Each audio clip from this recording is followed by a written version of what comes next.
اللہ کا ایک بندہ تھا، وہ بازار سے گزر رہا تھا، بلکہ اس کی رحمتیں بہانے ڈھونڈتی ہیں، ذرا دیکھیے منظر۔ تو اس نے دیکھا ایک شرابی ہے، وہ گندی نالی پہ گرا ہوا ہے اور گندے پانی سے اس کا منہ گندا ہو رہا ہے۔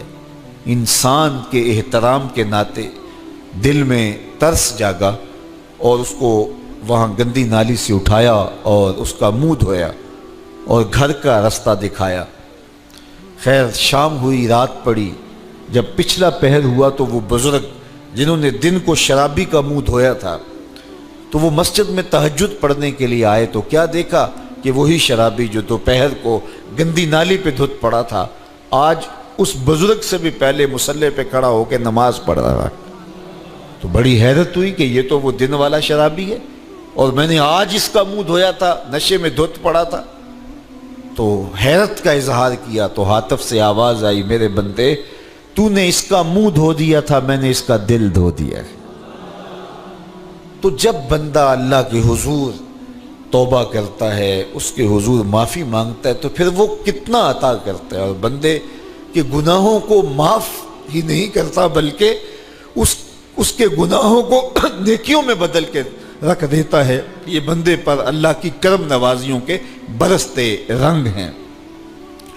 التائب من الذنب کمن لا ذنب لہ، گناہ سے توبہ کرنے والا ایسا ہوتا ہے جیسے اس نے گناہ کیا ہوا ہی نہیں۔ حدیث پاک میں آتا ہے کہ قیامت کے دن ایک شخص اپنا نامہ اعمال کھولے گا اور اسے فرمایا جائے گا کہ اپنے نامہ اعمال کو پڑھو، تو وہ نامہ اعمال پڑھنا شروع کرے گا۔ اب اس نے بڑے بڑے جرم کیے ہوں گے اور چھوٹے چھوٹے گناہ بھی کیے ہوں گے۔ اب اللہ سے حیا کرتے ہوئے، شرم کرتے ہوئے جو بڑے گناہ ہیں ان کو چھوڑتا جائے گا، صرف نظر کرتا جائے گا اور چھوٹے چھوٹے گناہ پڑھتا جائے گا۔ جب وہ سارا نامہ اعمال پڑھ چکے گا تو آواز آئے گی، بندے جا، میں تیرے سارے گناہوں کو بدل کے نیکیوں میں تبدیل کر دیا۔ تو وہ کہے گا، اے اللہ ابھی تو میرے بڑے بڑے گناہ رہتے تھے جو میں نے ابھی پڑھے ہی نہیں۔ تو جب یہ بات اللہ کے محبوب نے ارشاد فرمائی تو حضور اتنا مسکرائے کہ صحابہ کو حضور کی داڑھیں نظر آنے لگی۔ پہلے وہ کہہ رہا ہے کہ چھوٹے چھوٹے گناہ پڑھتا ہے اور بڑے چھوڑتا چلا جاتا ہے، اور جب یہ اسے پتا چلا کہ ان گناہوں کو بدل کے نیکیوں میں تبدیل کر دیا جائے گا تو وہ کہتا ہے ابھی تو بڑے بڑے گناہ میرے رہتے تھے۔ تو اللہ کی یہ کرم نوازیوں کے رنگ ہے کہ وہ گناہوں کو بدل کے نیکیوں میں تبدیل کر دیتا ہے، اور بندہ جتنا بڑا گناہ گار تھا جب سچے دل سے اس کے حضور توبہ کرنے کے لیے حاضر ہوتا ہے تو پھر اتنا ہی بڑا نیکوکار بن جاتا ہے۔ سیدنا عمر فاروق رضی اللہ تعالی عنہ کا زمانہ تھا، اور آپ جانتے ہیں وہ ہاتھ میں درہ رکھتے تھے اور گلیوں میں گشت کیا کرتے تھے رات کو۔ دن کو بھی آپ دیکھتے تو ایک شرابی تھا جو ہاتھ میں شراب کی بوتل لیے آ رہا تھا، اچانک گلی کا موڑ کاٹا تو آگے حضرت عمر آ رہے تھے، ایک دم ڈر گیا اور دل ہی دل میں کہا، اے اللہ حضرت عمر کے قہر سے بچا لے، ساری زندگی شراب نہیں پیوں گا۔ سچی توبہ کر دی اور جلدی سے وہ شراب کی بوتل بغل میں دبا لی۔ اتنے میں حضرت عمر بھی سر پہ پہنچ گئے اور کڑک کے کہا، گرج کے کہا کہ یہ تیرے پاس کیا ہے؟ تو تھی تو شراب۔ اب ڈرتے ہوئے اس نے کہا، حضور یہ سرکہ ہے۔ تو حضرت عمر فرمایا، نکالو۔ اب وہ تھر تھر کانپ رہے اور بغل سے وہ شراب کی بوتل نکالی۔ جب نکالا تو وہ شراب نہیں تھی، سرکہ بن چکا تھا۔ تو جو اللہ شراب کو سرکے میں بدل دینے پہ قادر ہے، وہ گناہوں کو نیکیوں میں بدل دیتا ہے۔ تو یہ ایک صورت دکھائی کہ دیکھو یہ شراب کو سرکے میں تبدیل کر دیا، تمہارے گناہ بھی نیکیوں میں تبدیل کر دیں گے۔ تم آؤ تو صحیح اس کی چوکھٹ پہ، تم ہاتھ تو پھیلاؤ۔ حضرت داتا گنج بخش علی حجویری علیہ رحمہ کشف المعجوب کے اندر لکھتے ہیں کہ جو فرمایا گیا کہ جس نے توبہ کی اللہ نے اس کی مغفرت کر دی، تو ایک بزرگ کا قول نقل کیا کہ جس کو اللہ نے بخشنا تھا اللہ نے اس کو توبہ کی توفیق دے دی۔ اس کو بلایا ہی اسے ہے جس نے مغفرت کرنی تھی۔ تو توبہ کی توفیق کا نصیب ہو جانا یہ اللہ کی خاص رحمتیں ہیں، اور توبہ کرنے والا اللہ کی خاص رحمتیں پاتا ہے۔ توبہ کرنے والا جب اس کے حضور حاضر ہوتا ہے تو اللہ تعالیٰ اس پہ بہت خوش ہوتا ہے۔ اللہ کے محبوب علیہ السلام نے باقاعدہ ایک مثال سے یہ حقیقت سمجھائی کہ توبہ کرنے والے کے لیے اللہ کی خوشی کا عالم کیا ہوتا ہے، اللہ کیسے خوش ہوتا ہے توبہ کرنے والے پر۔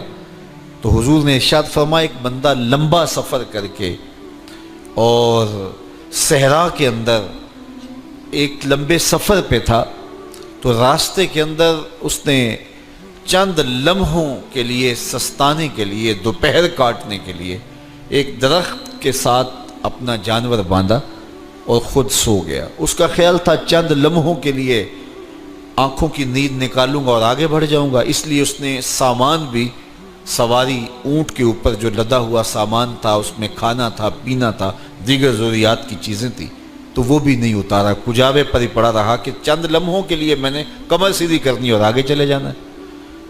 تو تھوڑی دیر کے بعد اس کی آنکھ کھلی تو کیا دیکھتا ہے کہ اونٹ ماں ساز و سامان کے غائب ہے۔ تو صحرا میں اونٹ کا گم جانا زندگی گم جانے کے مترادف ہے۔ تا حد نظر نہ کوئی آبادی، نہ کوئی انسانی وجود، تو پھر زندگی نہیں موت کے منہ میں اپنے آپ کو دھکیل لینا ہے جنگل میں، اگر آپ کے پاس کچھ باقی نہیں بچتا ہے۔ تو اس نے دیکھا کہ سواری غائب ہے، تو سواری غائب ہے تو اس کے اوپر جو سامان تھا وہ بھی غائب ہے، تو وہ دائیں بائیں بھاگا دوڑا اس خیال سے کہ میں جو ہے وہ اپنی سواری کو تلاش کر لوں، لیکن سواری نہیں مل پائی۔ تو پھر وہ دوبارہ آیا اور اسی جگہ بیٹھ گیا، اب موت کا انتظار کرنے لگا۔ چونکہ صحرا میں سواری گم گئی اور میلوں تک انسانی آبادی ہی نہیں ہے، تو وہیں پیاس سے ہلکان ہوا، بے چین ہوا، وہاں درخت کے ساتھ ٹیک لگا کے موت کا منتظر ہو کے بیٹھ جاتا ہے، اور یوں بیٹھے بیٹھے اس کی آنکھ لگ جاتی ہے۔ اچانک اس کی آنکھ کھلتی ہے تو کیا دیکھتا ہے کہ اونٹ ماں ساز و سامان کے پاس کھڑا ہے۔ تو اونٹ کا ملنا زندگی مل جانا تھا، تو وہ اتنا خوش ہوا کہ خوشی سے اس کی زبان بل کھا گئی۔ وہ کیا کسی نے کہا نا کہ جب بھی تیری قربت کے امکان نظر آئے ہم اتنے خوش ہوئے کہ پریشان نظر آئے۔ تو کہنا تو یہ تھا کہ اے اللہ تو میرا رب اور میں تیرا بندہ، لیکن وہ خوشیوں کے ہجوم میں درک گیا اور کیا کہتا ہے، اللہم انت عبدی وانا ربک، اے اللہ تو میرا رب، تو میرا بندہ اور میں تیرا رب۔ تو اس قدر وہ خوشیوں میں درک گیا کہ اس کو اپنی زبان پہ قابو اور کنٹرول نہ رہا۔ کسی کے آنے سے ایسے ہوش اڑے ساقی کے، شراب سیخ پہ ڈالی اور بوتل میں کباب۔ تو کہتا ہے اللہم انت عبدی وانا ربک، تو میرا بندہ اور میں تیرا رب۔ تو یہ اس کی زبان قابو میں نہ رہی اور وہ بل کھا گیا، خوشیوں کا ہجوم ایسا ہوا۔ تو اللہ کے محبوب نے یہ مثال بیان کرنے کے بعد ارشاد کیا، مجھے بتاؤ اس بندے کو کتنی خوشی ہوئی کہ زبان پہ قابو نہیں، جذبات پہ کنٹرول نہیں، کہنا کچھ ہے بول کچھ رہا ہے۔ تو صحابہ نے عرض کی حضور بہت خوشی ہے۔ تو فرمایا جس طرح یہ بندہ اونٹ کے ملنے پر واپس آنے پہ خوش ہوا، حتیٰ کہ خوشیوں کے ہجوم میں اس کی زبان بھی قابو میں نہیں رہی، یہ بتا رہا ہے خوشیوں کے وفور کا عالم اور مسرتوں اور جو ہے وہ خوشیوں کی کثرت کا عالم بتا رہا ہے۔ تو فرمایا یہ بڑا خوش ہوا جب کوئی بندہ پلٹ کے مالک کی دہلیز پہ آتا ہے، اللہ اس سے بھی زیادہ خوش ہوتا ہے کہ میرا بندہ میری چوکھٹ پہ آ گیا۔ تو پھر اللہ یہ نہیں دیکھتا کہ اس کے گناہ کتنے ہیں، سمندر کی جھاگ کے برابر بھی گناہ ہو تو معاف کر دیے جاتے ہیں، اس لیے کہ میرا بندہ پلٹ کے میری چوکھٹ پہ آیا ہے۔ تو توبہ اللہ کو محبوب ہے، اللہ کو مطلوب ہے، اللہ کو چاہیے کہ بندہ اس کے حضور آئے اور پھر اللہ جل شانہ اس کی مغفرت و بخشش فرما دیتا ہے۔ یہ موسم نور کے موسم ہے، عام دنوں میں بھی توبہ کرو، دن میں کرو یا رات کو کرو، کسی بھی مقام پہ توبہ کرو، اللہ معاف کر دینے والا ہے۔ لیکن یہ خاص ایام تو ایسے ہیں کہ اللہ کی رحمتیں بندوں کو معاف فرما دیتی ہیں، اور اگر کوئی توبہ کا جو ہے وہ دامن پکڑ کے آ جائے، اس کے حضور حاضر ہو جائے، تو پھر اللہ تعالیٰ جل شانہ بندوں کی خطائیں بھی معاف کرتا ہے اور ان کے گناہوں کو بدل کے نیکیوں میں تبدیل کر دیتا ہے۔ خوش نصیب ہیں وہ لوگ جو ان بابرکت ایام میں اپنی بخشش کا سامان کر لیتے ہیں، اور ان سے بڑا بدبخت بھی کوئی نہیں جو ان سہانے موسموں میں بھی پیاسے رہتے ہیں اور ان موسموں میں بھی ان کی بخشش و مغفرت نہیں ہو پاتی۔ رت سہانی ہو، موسم اچھا ہو، تو مجھے بتاؤ کہ جو اس موسم میں بھی اپنے آپ کو محروم رکھے تو اس سے بڑی بد نصیبی کیا ہوگی۔ اللہ کے محبوب علیہ السلام نے منبر کی تینوں سیڑھیوں پہ قدم رکھتے ہوئے آمین آمین پکارا، تو حضور علیہ السلام سے عرض کیا گیا یا رسول اللہ صلی اللہ علیہ وسلم، ہر سیڑھی پہ قدم رکھتے ہوئے آپ نے آمین کہا، تو آپ نے کس بات پہ آمین کہا؟ فرمایا جبریل امین حاضر خدمت ہوئے اور انہوں نے کہا اس شخص کی ناک خاک آلود ہو جو ماہ صیام رمضان المبارک کو پائے اور اپنی بخشش نہ کروا سکے۔ تو میں نے اس پہ آمین کہا کہ اتنا مقدس مہینہ نصیب ہو، اتنا سہانا موسم آئے اور وہ پھر جہاں کھڑا تھا وہی کا وہی کھڑا رہے۔ میں اور آپ اپنا محاسبہ کر سکتے ہیں۔ موسم رحمت اور فصل نور رمضان المبارک اپنا آدھا سفر طے کر چکا ہے، یہ مبارک مہینہ آدھا سفر اس کا بھی باقی ہے۔ تو میں اور آپ ذرا اپنے آپ کو اپنے ضمیر کی عدالت میں کھڑا کر کے اپنے آپ کو دیکھ کر کے دیکھیں، سوچیں کہ ہم نے ان 15 دنوں کے اندر کتنا سفر طے کیا۔